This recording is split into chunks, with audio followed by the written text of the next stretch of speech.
আজকের দিনটা আমার জন্য অনেক বেশি কুফা। প্লাস হচ্ছে আজকের দিনে আমি আমার জীবনের প্রথমবারের মতো কোনো জিনিস হারিয়েছি, তাও আবার এত ইম্পর্ট্যান্ট।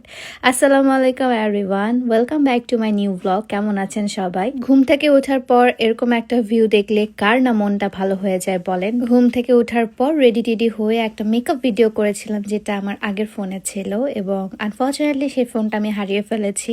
তো মেকআপ ভিডিওটা করার পর আমি চুলটা সেট করেছি, কিভাবে করেছি সেটাও আপনাদেরকে আমি ভিডিওর মাধ্যমে জানিয়ে দিয়েছি। কেমন লাগছে আমাকে সেটা আগে কমেন্ট করে জানাবেন।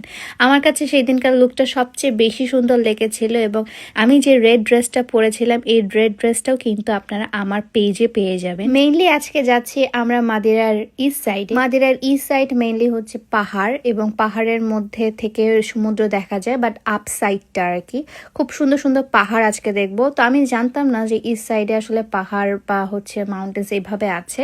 তো আমি একটা বিচের লুক নিয়েছিলাম, যেটা মনে হচ্ছিল যে আমার লুকের সাথে আসলে যাচ্ছে না। তো ফার্স্টে আমরা ঢুকে গেলাম মন্তেতে, এবং মন্তেতে ঢুকার পরই মানে যতই উপরে উঠছিলাম ততই খালি মাউন্টেন্স অ্যান্ড মাউন্টেন্স। আর এখানে খুব সুন্দর সুন্দর ভিউ পয়েন্ট ছিল। সো আমরা একটু একটু করে দাঁড়িয়ে আমরা ভিউ পয়েন্টে এনজয় করছিলাম, পিকচার ভিডিও তুলছিলাম, যেটা অ্যাজ ইউজুয়াল আমি করি সব সময়। ইস্ট সাইডে শুরুটাই হয় মন্তে থেকে, এবং আমি খুবই অবাক হয়েছিলাম যতই উপরে উঠছিলাম, খুব সুন্দর সুন্দর বাগান দেখছিলাম। আর এখানের সব থেকে সুন্দর জিনিস সেটা হচ্ছে অ্যালোভেরার গাছ দিয়ে ভরপুর। পর আমরা আরেকটা সাইডে যাই, যেখানে তাদের ট্রেডিশনাল একটা রাইড থাকে, সেই রাইডটাতে উঠতে পারবেন। এই রাইডটা তারা তাদের ট্রেডিশন ধরে আসলে ফলো করছে। ওই যে কথা আছে না, বাপ দাদা 14 গোষ্ঠী মিলে এই একটা ফ্যামিলি বিজনেস রান করছে। সো এটা হচ্ছে ট্রেডিশনাল ওয়াইজ, মানে বংশ পরম্পরায় আসলে চলে যাচ্ছে। কিন্তু আমার সেখানে ওঠার কোনো মন ছিল না। অ্যাকচুয়ালি আমি যত উপরে উঠছিলাম তত আমার নিজের মধ্যে কেমন যেন একটা মনে হচ্ছিল যে কেমন একটা নেগেটিভ ভাইব আসছিল, ভালো লাগছিল না, মন খারাপ লাগছিল, সবকিছু ইরিটেটিং লাগছিল। কোনো ভিডিও ছবি তুলতেও ভালো লাগছিল না। আমরা হয়তো বা আপনাদেরকে তেমনভাবে দেখাতে পারছি না, বাট আমার কিন্তু ভিতরে অনেক বেশি আনইজি টাইপের ফিল হচ্ছিল।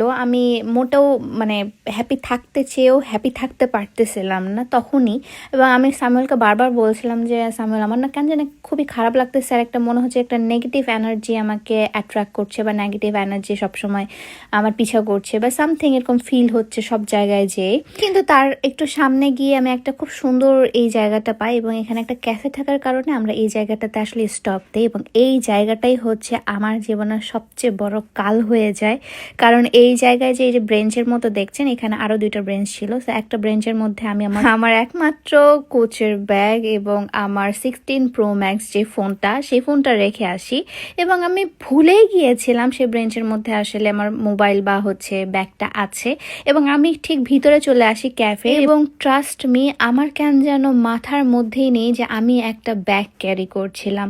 আমি দেখেন এখানে খাবার খাচ্ছি, আমি এখানে কেক খাচ্ছি, নাতা খাচ্ছি, এবং ওই রোডটা একদমই ফাঁকা ছিল, শুধুমাত্র ক্যাফেতে কিছু মানুষ ছিল, আর কেউই ছিল না সেই রোডটাতে। আমার ব্যাগের মধ্যে 350 ইউরো ছিল। সো ওই ইউরোগুলো আমরা বিভিন্ন জায়গায় আসলে খরচ করার জন্য বের করেছিলাম, কারণ হচ্ছে মাদিরাতে বেশিরভাগ ইউরো মানে ক্যাশ চলে।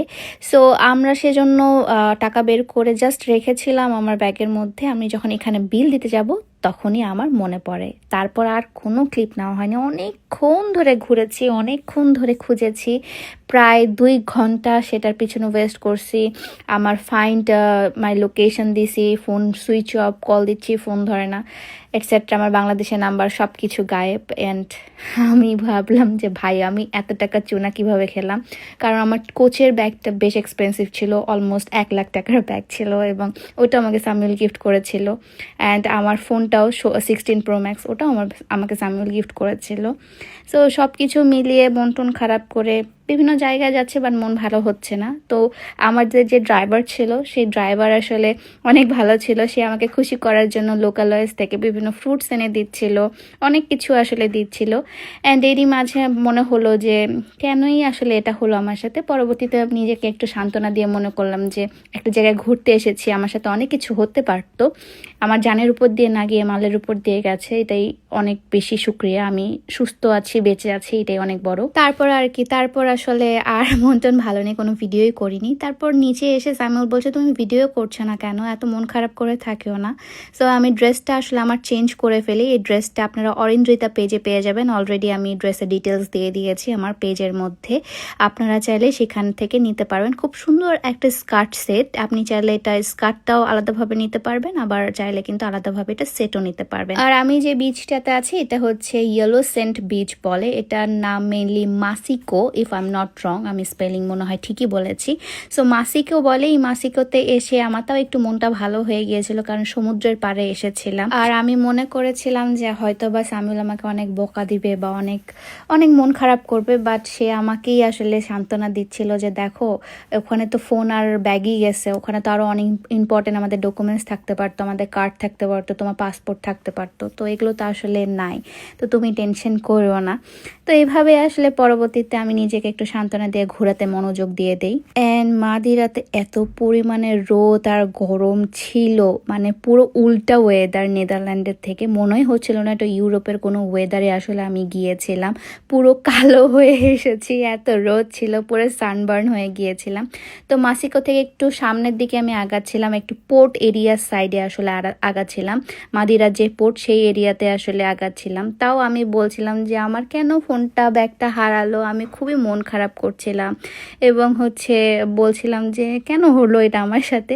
সামিউল বলছে যে এত কিছু না করে ভিডিও করো আর ট্যুরে মনোযোগ দাও। সো ট্যুরেই মনোযোগ দিচ্ছিলাম, বাট বারবার তাও এটাই মনে পড়ছিল যে কেন হলো। আর আমি এখন যে জায়গায় যাচ্ছি সেই জায়গাটা হচ্ছে মাদিরার সবচেয়ে সুন্দর আরেকটা প্লেসের মধ্যে একটা, এটাকে বলে ডেজার্ট ড্রিমস বা ডেজার্ট আইল্যান্ড। এবং এটা এত পরিমাণে সুন্দর ছিল, পুরো মনে হচ্ছিল যে আমি আরেকটা অন্য কান্ট্রিতে চলে এসেছি, যেখানে শুধু ডেজার্ট অ্যান্ড এরকম সুন্দর পাম্প ট্রিজ আছে। অসম্ভব সুন্দর একটা জায়গা। এই জায়গায় গিয়ে আমার মন অনেক বেশি ভালো হয়ে গিয়েছিল এবং সাথে দুইটা একসাথে রেইনবো উঠেছিল এবং এত কাছ থেকে রংধনু দেখার সৌভাগ্য আমারও হয়েছে আলহামদুলিল্লাহ। এবং এত সুন্দর একটা ওয়েদার, অনেক পাহাড়ের উঁচুতে থাকার কারণে কন্টিনিউয়াসলি বৃষ্টি হচ্ছিল, রোদ হচ্ছিল, কি যে অসাম একটা ওয়েদার ছিল। এবং এই ওয়েদারের সাক্ষী আমি হয়েছি। সুন্দর সুন্দর পাহাড়, সমুদ্র, রেইনবো, সাথে বৃষ্টি, বাতাস, এভরিথিং ওয়াজ সো পারফেক্ট দেয়ার। আর আমি বারবার চিল্লা বলতেছিলাম this is the best thing ever, যেটা আমি দেখেছি আমি আমার লাইফে।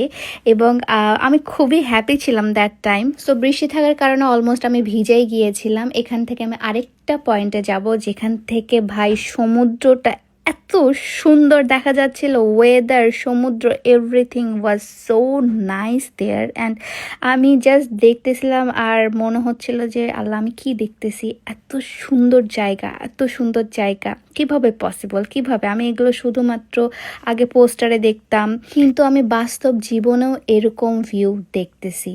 ওয়াও। অ্যান্ড এই টাইমে আমি আসলে সবকিছু ভুলে গিয়েছিলাম এবং আমি আমার মতো করে নাচতেছিলাম, খেলতেছিলাম, বেড়াচ্ছিলাম। এইভাবেই আমি আজকের ভিডিওটাও শেষ করব। এটার যখন এখান থেকে চলে যাচ্ছে তখন আমার সব মনে পড়ে গিয়েছে, আর ভিডিও করা হয়নি। সো আজকের ভিডিওটা এই পর্যন্ত। ভালো থাকবেন, সুস্থ থাকবেন এবং আমার জন্য দোয়া করবেন। আল্লাহ হাফেজ।